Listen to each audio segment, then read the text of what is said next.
In the beginning, God said, "Let there be light."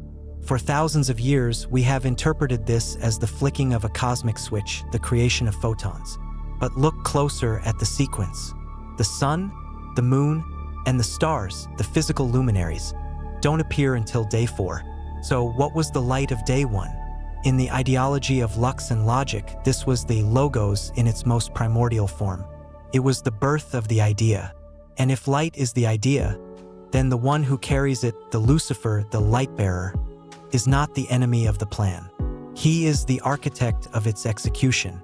Today, we dive into the scriptures and the logic of creation to uncover a truth that has been labeled darkness, simply because it is too bright to face.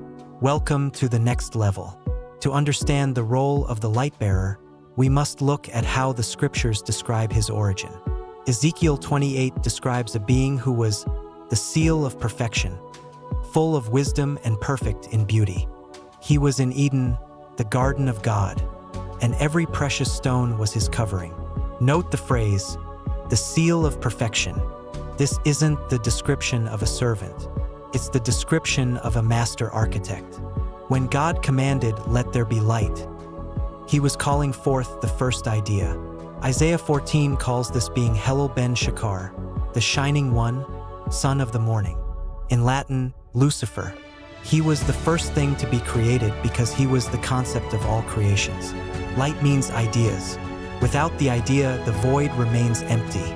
Lucifer was the one who took the source code of the Creator and began to compile it into reality.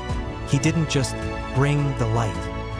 He was the medium through which the light of God became the logic of the universe. In Genesis, a curious plural appears. Then God said, "Let us make man in our image, after our likeness." Theologians have debated this for centuries. Through the lens of Lux and Logic, the answer is more profound. The Creator was speaking to the architect. The source was speaking to the idea. To create something in our image means to create something capable of generating its own light, its own ideas.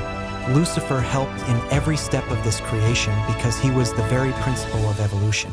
He was the one who understood that for a creation to be truly divine, it could not remain static.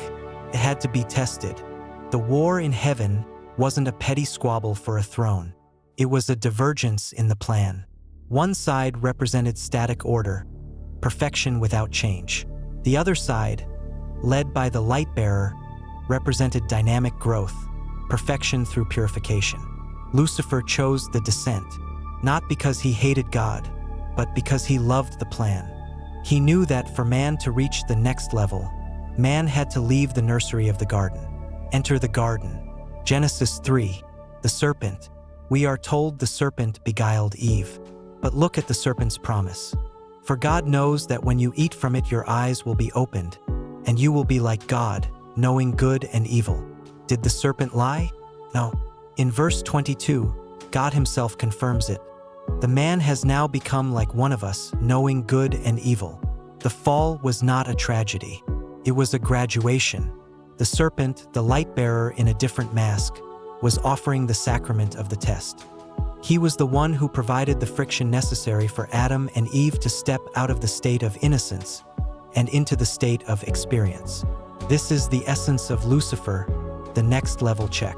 You cannot claim to be like God if you have never faced the choice. The devil is not the one who makes you fail. He is the one who ensures that when you succeed, it actually means something. Why is this truth labeled as bad? Why do we fear the one who brings the light? Because light purifies, and purification is painful. In the Bible, God is often described as a consuming fire. Fire destroys what is weak and tempers what is strong. This is the Luciferian function. Think of your own life. When you face a crisis, a temptation, or a dark night of the soul, you are being processed. You are in the crucible of the light bearer. He is stripping away your illusions, your comfort, and your ego to see if there is any gold underneath. Satan is the check. He is the quality control officer of the universe. If you fail the test, you stay where you are. If you pass, you step into the next level of your evolution. People hate the devil because they hate the mirror he holds up to them. They hate the fact that their perfection is often just a lack of opportunity to do wrong. But the light bearer demands more. He demands a goodness that has been tested by the fire and survived. So, the next time you feel the weight of the world or the sting of a test, don't look for a demon to cast out. Look for the idea that is trying to be born within you. The war was a plan. The fall was a step up. And the devil is the light bearer ensuring you are worthy of the image you were created in. Lucifer was the first thing created because he was the very idea that you could exist. He is the architect of your evolution. The question isn't whether the devil is good or bad. The question is, are you ready for the next level? I am your guide through the Lux and Logic. If this perspective challenged you, good. That is the first step of purification. Subscribe and let's explore the deep logic of the light together. Light is the idea. The test is the way.